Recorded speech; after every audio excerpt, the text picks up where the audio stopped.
Hello everyone, and welcome back to my channel. Today you'll be learning how to make this bathing suit cover-up.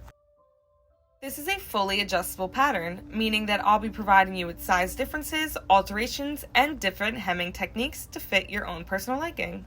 If this video helps you, please consider liking and subscribing. I make new videos every Tuesday, and there is tons of content on my Instagram and stuff as well. Pause now for screenshots of the written pattern. These are also my Instagram if it's easier to see on there. The materials you'll need for today is 300 grams of weight 4 yarn, a 6mm hook, some scissors, and some sort of reference for measuring, so either a tape measure or a shirt. If you're using a tape measure, I recommend taking these measurements as I show them here. Start with your waist, going straight across and all the way around. Then move on to your torso height, or however long you want it to be. Then onto the length of your arms, or how long you want the sleeves to be. And then finally to your shoulders to know how high the top needs to go. If you are an adult, you would take your bust measurements as well. If you're just using a shirt, this becomes a lot easier. You're simply just going to be recreating the exact dimensions of the shirt. First taking the waist, moving on to the height, and then after your height, you're going to move on to the length of your arms and the length of your shoulders as well. I personally recommend using a shirt that you already like, but if you don't have one, taking your own measurements works just fine. Please look at the abbreviations here just so you know them as we go on, because I will be typing the patterns as well. You'll be starting by making a slip knot and then chaining the length of your waist. Make sure this is a multiple of 4 plus 6. This will make it so when you're doing your corners, it's a lot easier. I chained 76 for mine, and this one is being made for a young child. Your next step will be to line up this chain against whatever it is you're using as a reference. Here I'll show you how to do so with the tape measure. As you can see, I want mine to be 19 inches and I chained an extra for 20. That's where that 6 comes from. What you'll be doing with this is double crocheting 6 stitches into the chain. This is what creates the first little boxy corner, still giving yourself room to continue. From there, to make more boxes, you'll be chaining 3 and then double crocheting into the 4th stitch from the last one you made. The basic fundamentals of making any sort of mesh, chaining the exact same amount of stitches you'll be skipping in the previous row. Then either making a single crochet or double crochet, depending on how tall you want your little box to be. Making mesh is very easy, so doing this tutorial will be super helpful in learning how to make new pieces in the future. When you're done, keep making these boxes until you reach the other side. I also want to emphasize to not skip your last stitch. You don't want anything hanging off the edge once you're done. Make sure you go into every single thing so it's just straight boxes right across.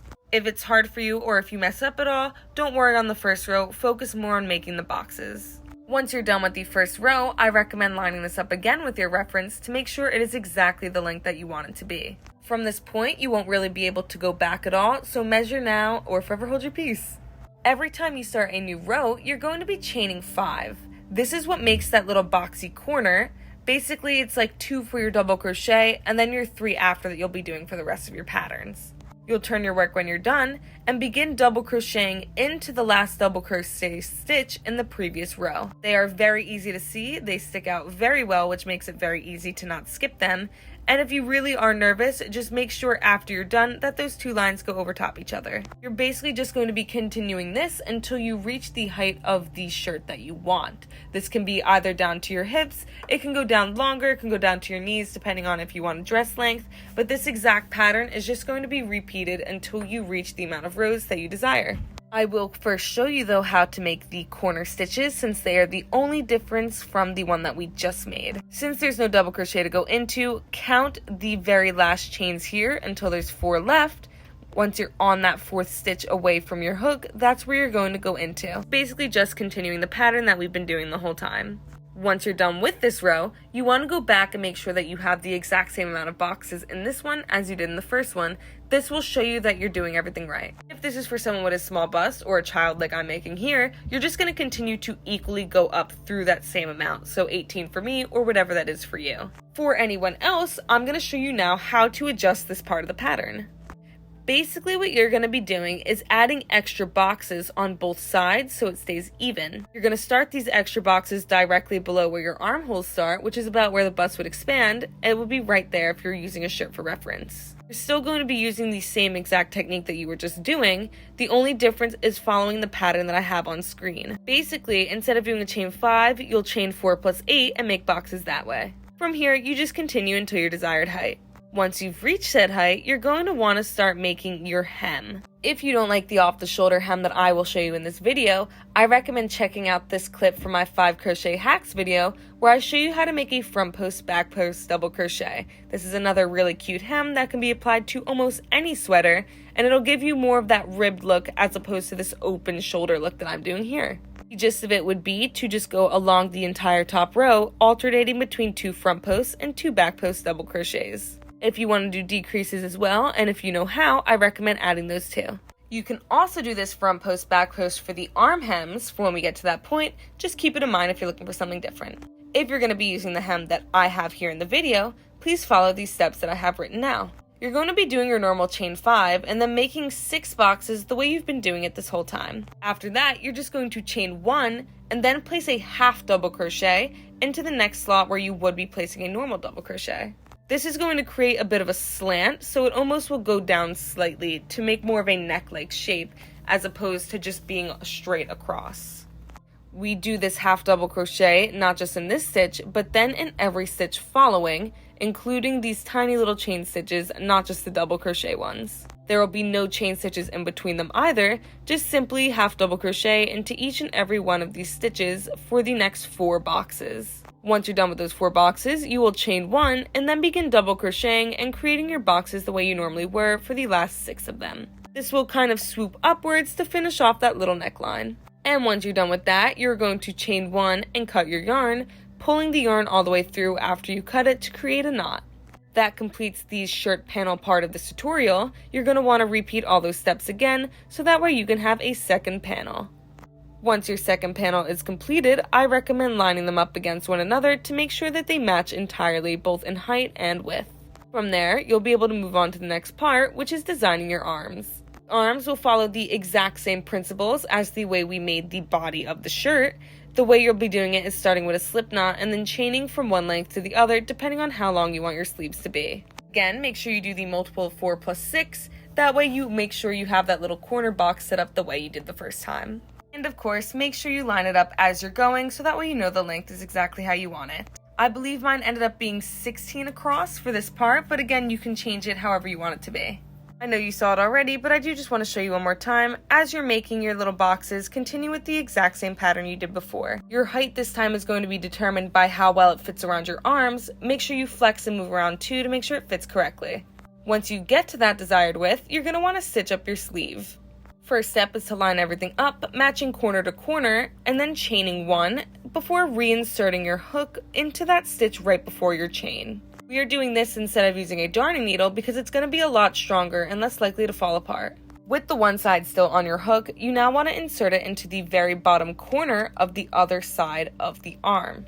I'm going to make this really slow and show you the entirety of this part to make it easier for you to see it. So first, go into the corner of the first one, then into the corner of the second side. Remember to go into the 4th chain from the last double crochet so we can maintain that similar pattern.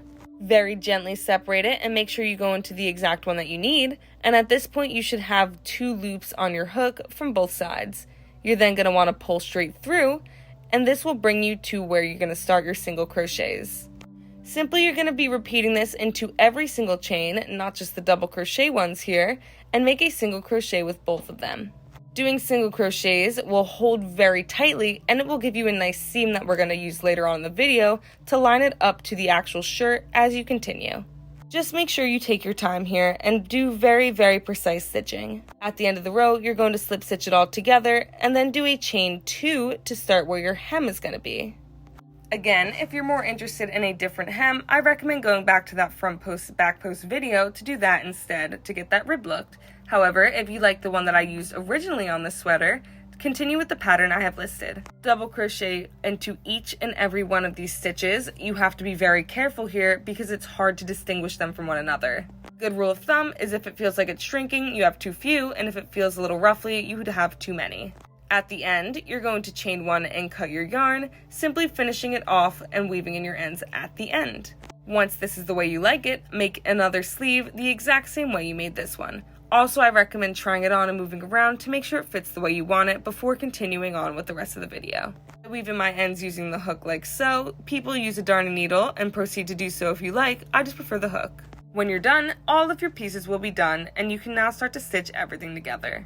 Make a slip knot, then at the top part of your shirt, find the third box from the corners. You're going to insert into that double crochet stitch, and then you're going to put your slip knot on after going through both of them. As we use mesh, it should be very easy for you to stitch everything together. You just want to line up each box with its partnering box in the other panel.